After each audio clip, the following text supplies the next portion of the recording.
A very warm welcome to all the Pure Souls. I am Pure Soul. Welcomes you.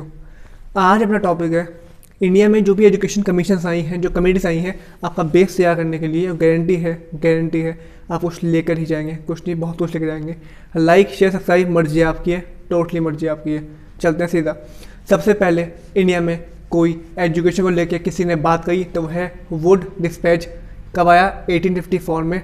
और इसी को India का यानी कि इंडिया एजुकेशन का मैग्ना कार्टा कहा गया। Wood dispatch 1854 Magna carta of India. इसके बाद आई आपकी हंटर कमीशन। कब आई? हंटर कमीशन आई 1882 में। सबसे ऊपर देखिए, सबसे ऊपर 1882 में हंटर कमीशन।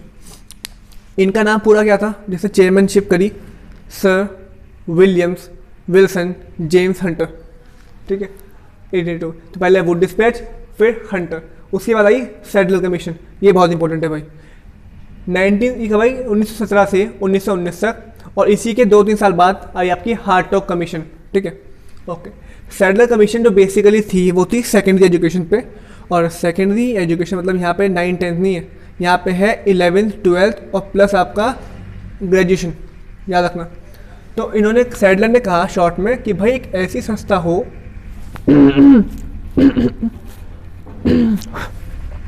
सॉरी एक्सक्यूज अस, एक ऐसी संस्था जो कि पूरे इंडिया की एजुकेशन को मॉनिटर करे। लाइक आरबीआई है, वो सब बैंकों को देखता है, सेबी है, वो सभी ट्रेडिंग उसको देखता है। तो ऐसे ही कैब ये पूरी एजुकेशन को देखती है, आज भी ये सबसे टॉप पे अथॉरिटी है। तो कैब मतलब central advisory body of education. ये हमारी आई 1920 में। इन्होंने 2 रिकमेंडेशन रखी कि भाई एक तो सेकेंडरी एजुकेशन पे और ज़्यादा ध्यान दिया जाए और यूनिवर्सिटी पे भी ध्यान दिया जाए। तो सेकेंडरी के लिए आई मुदालियर कमीशन, यूनिवर्सिटी के लिए आई राधाकृष्णन कमीशन। मुदालियर आई 23 सितंबर 1952 to 53, राधाकृष्णन आई 1948 से 1949 तक। मुदालियर जी का पूरा नाम है डॉक्टर ए लक्ष्मण स्वामी मुदालियर, और ये तो जानते हैं आप सर्वपल्ली राधाकृष्णन। इन्हीं के नाम पे हमारा टीचर्स डे मनाया जाता है, ठीक।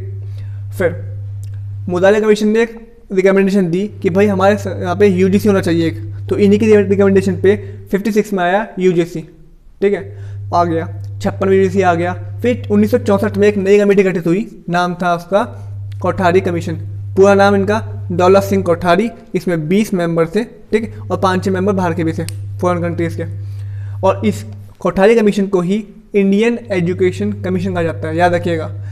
राधाकृष्णन कमीशन ने ध्यान दिया सिर्फ यूनिवर्सिटी पे, इसलिए वो है यूनिवर्सिटी कमीशन। कोठारी ने ध्यान दिया पूरे प्राइमरी पे भी, एलिमेंट्री पे भी और हायर पे भी। तो इनको कहा जाता है Indian education commission. University commission, Indian education commission, याद रखना, ठीक।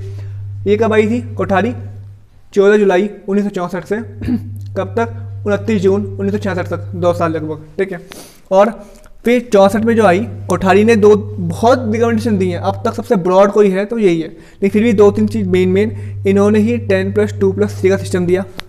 इन्होंने कहा कि एनईपी आनी चाहिए, देखो पहले। फिर पहली एनईपी आई नेशनल एजुकेशन पॉलिसी 68 में, उसके बाद आई 86 में, उसके बाद आई आपकी अभी 29 जुलाई 2020, ठीक।